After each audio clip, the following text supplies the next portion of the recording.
Allah masih memberikan kesehatan pada kita semua sehingga kita bisa hadir ke masjid kita dalam rangka melaksanakan salat zuhur secara berjamaah dan dilanjutkan oleh program baru dari Masjid Asy-Syudairi, panitia Masjid Asy-Syudairi, yakni dilaksanakannya kultum setelah salat zuhur secara berjamaah.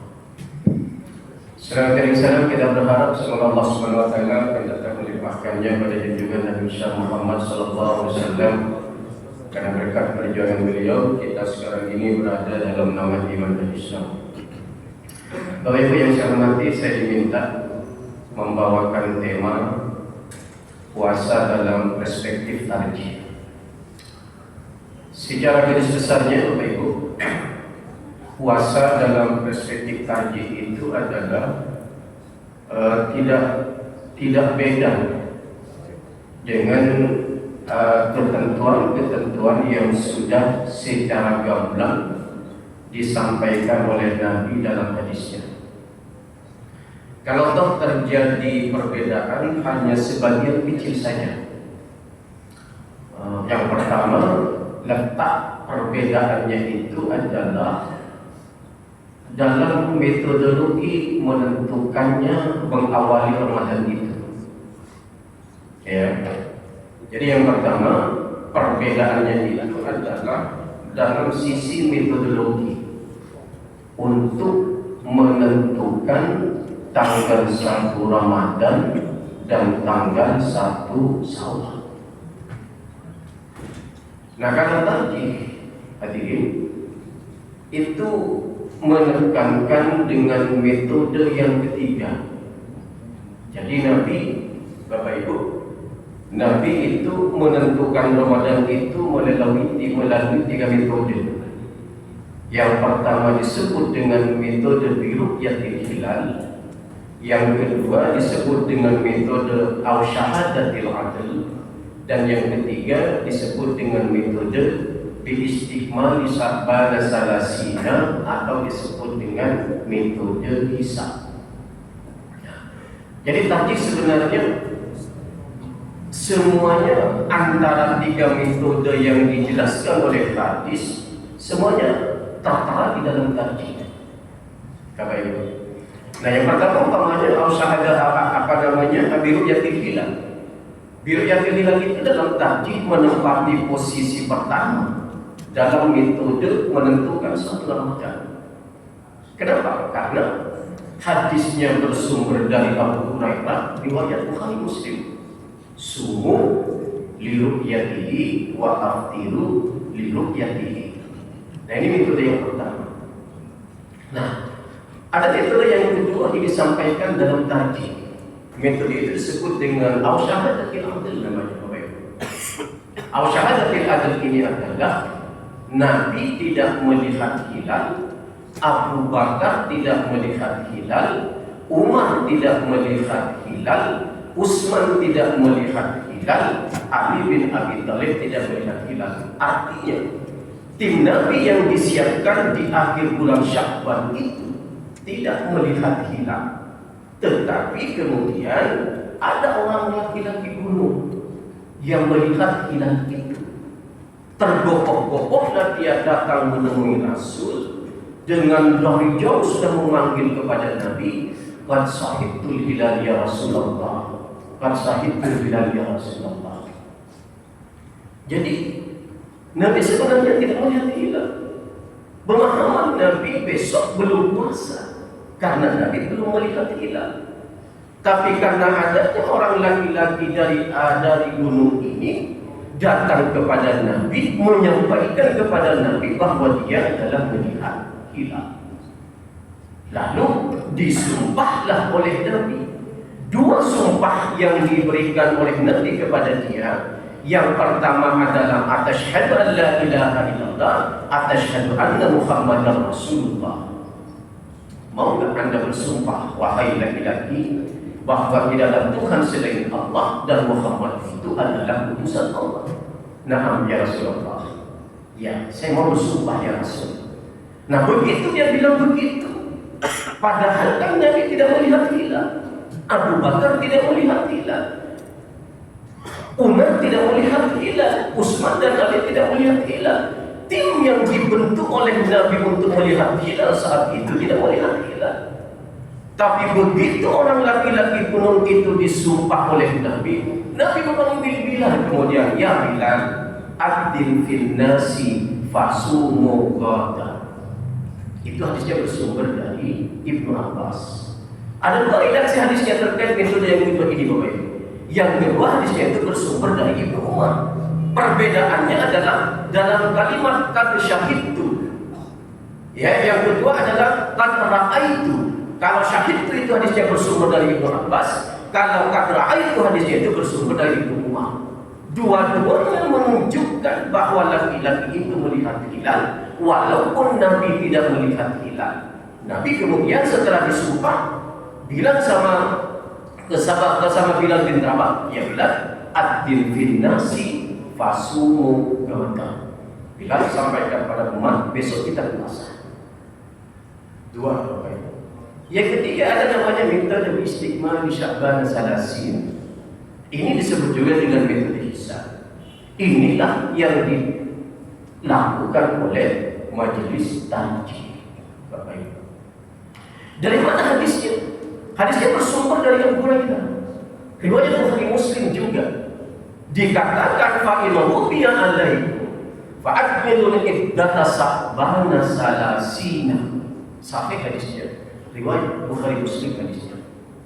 Sahabat kata Nabi, kalau suatu masa Anda tidak bisa melihat hilal karena satu dan lain hal, kondisi alam tidak bersahabat, mendung, ada topan dan lain sebagainya, maka hitunglah bulan Sya'ban itu, hisablah bulan Sya'ban itu menjadi 30 hari. Dihitung oleh sahabat Bapak Ibu, kapan tanggal 1 Rajab itu, Sya'ban itu, umpamanya di Kamis, maka dihitung Kamis, Jumat, Sabtu, Minggu, Senin sampai mencapai 30. Begitu nyampe kepada 30, Nabi bilang sama Bilal, ya Bilal, adzin fin nasi fasumu ghada. Bilal sampaikan kepada umat, besok kita puasa. 3 Pak Ibu metode yang dilakukan Nabi dalam hadis. 1 Bapak Ibu. Yang kedua Bapak Ibu, menurut tarjih, di dalam tarjih ketika kita melakukan ibadah puasa itu Bapak Ibu harus dibarengi dengan amalan-amalan sunnah. Itu jelas ada judulnya khusus al-a'mal al-fadailul amal dalam tarjih itu. Nanti akan kita bahas pada pengajian subuh insyaallah secara komprehensif nanti. Nah, jadi ketika seorang muslim melakukan ibadah puasa dalam tarjih, diharuskan untuk memperbanyak melakukan amalan-amalan yang disunnahkan, terutama terkait dengan pelaksanaan sholat tarawih. Di sini kembali berbeda, karena tarjih menganjurkan yang dijadikan dasar dalam tarjih di seluruh dunia, bukan hanya di Indonesia, Bapak. Jadi orang-orang yang berpegang kepada tarjih yang ada di luar negeri melaksanakan sholat tarawih itu sama dengan apa yang dia melakukan oleh tarjih. Bagaimana metodologi pelaksanaan sholat tarawih itu? Tarjih memakai hadis yang bersumber dari Aisyah. Jelas hadisnya kata Aisyah adalah Nabi, baik pada bulan suci Ramadan maupun di luar bulan suci Ramadan, tidak pernah lebih daripada 11 rakaat. Summa yusallu arba'an. Kemudian Nabi sholat 4 rakaat. Wala tas'al an tulihinna wa husnihinna. Jangan engkau tanya kata Aisyah, bagaimana bagusnya Nabi melakukan sholat yang 4 rakaat itu, dan bagaimana juga panjangnya Nabi melakukan sholat yang 4 rakaat itu. Setelah itu, summa yusalli arba'an.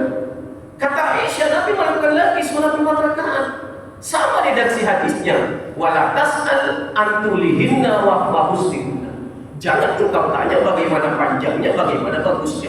Panjang banget Nabi, bagus banget bacaan Nabi, kata Aisyah. Begitu selesai 4 rakaat yang kedua, wasalluran asal salasin. Kemudian kata Aisyah, Nabi sholat 3 rakaat. 3 rakaat ini kemudian disebut dengan sholat witir. Itu tarjih Bapak Ibu. 4, 4, 3. Karena itu di seluruh Masjid Muhammadiyah, baik yang ada di Indonesia maupun yang di luar negeri, semua tunduk dengan aturan-aturan yang diputuskan di dalam tarjih. Dan bagaimana dengan sholat 2 rakaat? 2 rakaat, 2 rakaat, 2 rakaat, 2 rakaat diakhiri dengan 1 atau 3? Bisa. Tarjih juga memuat dari itu di dalam tarjih. Hadisnya bersumber dari Ibnu Umar. Dikatakan dalam hadis itu, salatul laili masna masna. Salat malam itu 2-2. Kata hadis yang bersumber dari Ibnu Umar. Artinya apa? Ketika tarjih menganjurkan salat 4-4-3, karena dasarnya bersumber kepada hadis yang bersumber dari Aisyah. Ketika ada orang lain yang melakukan salat tarawih 2-2-2, artinya dia memakai hadis yang bersumber dari Ibnu Umar. Tidak perlu direpotkan, Bapak Ibu. Dalilnya dua-duanya sahih. Semua ahli hadis mengatakan ada hadisun sahih. Hadis itu adalah hadis yang sahih. Tak perlu kita berdebatkan, tak perlu kita bercengkrama dengan itu, tak perlu kita saling menuding terkait itu, karena dua-duanya dalil itu adalah sahih. Yang kita kutipkan begini Bapak Ibu, pelaksanaan sholat 4-4 yang disampaikan oleh Aisyah itu katanya sebenarnya Nabi melaksanakan 2 lalu istirahat dulu. Dari mana kita ambil pemahaman itu? Ini jelas hadisnya, arba'an wasalam. 3-3 kemudian 2-2, 4-4 kemudian 3. Jangan dibedah hadis Aisyah ini. Oh, ini Nabi melaksanakannya 2 rakaat. Mana dalilnya? Mana hadisnya? Kalau Anda memakai 2 rakaat, artinya Anda memakai hadis yang bersumber dari Ibnu Umar. Dilegalkan kok. Karena semuanya sahih. Tapi jangan digeruk-geruk begitu kata orang Betawi. Hadis yang bersumber dari Aisyah ditafsirlah pelaksanaannya 2-2-2. Ada enggak dalil yang mengatakan bahwa sholat arba'an itu dilakukan 2 oleh Nabi? Saya minta dalil itu. Tidak ada Pak Ibu, tidak ada dalil itu. Tetap di dalam hadis Aisyah itu 4-4-3. Kalau kita melakukan 2-2-2, hadisnya bersumber dari Ibnu Umar, bukan berarti tidak boleh. Lalu kenapa itu dijadikan ketentuan oleh tarjih? Supaya ada perbedaan. Simbolisasi dari tarjih itu adalah hadis Aisyah, arba'an wasalas. Begitu, Bapak Ibu yang saya hormati. Dari kata itu penting dalam hal-hal seperti ini. Ketika kita ingin melakukan 4-4-3 itu hadis yang bersumber dari Aisyah, enggak usah digeruk-geruk nih hadis ini. Nabi enggak begitu melaksanakannya. Nanti diminta hadisnya. Mana yang mengatakan 4-4 itu dilakukan 2-2? Enggak ada dalilnya Pak dalam berbagai kitab hadis. Kalau mau yang ambil hadis yang bersumber dari Ibnu Umar, 2-2-2-2. Dan kita kan umpamanya As-Sulaili ada yang melakukan 4-4-3, 2-2-2. Tidak mengatakan sama-sama sahih hadisnya. Kan begitu Pak. Tapi 4-4 itu adalah sebagai ciri khas dari majelis tarjih. Walaupun boleh 2, tapi tidak pernah memakai itu karena ciri khasnya tarjih itu adalah 4-4-3. Oleh yang saya hormati, mudah-mudahan kita diberikan kekuatan oleh Allah untuk melakukan ibadah ini dengan santun, dengan baik, dengan saling memahami, saling menghormati, dengan ikhlas, tidak saling bersengketa. Kita nggak paham bahwa itu disampaikan atau tidak usia kita pada tahun yang akan datang. Itu hak prerogatif Allah. Aina taqulu yudrikumul mauta walau kuntum fi burujin musyayyada. Dimanapun Anda berada, kalau Allah ingin mencabut nyawa Anda nggak bisa mengelak. Walaupun Anda bersembunyi dalam sebuah benteng yang sangat kuat. Karena itu, mari tahun ini mumpung Allah memberikan kesempatan, kita lakukan puasa itu dengan sebaik-baiknya. tentu sesuai dengan keyakinan kita yang ada dalilnya. Terima kasih dan mohon maaf. Assalamualaikum warahmatullahi wabarakatuh.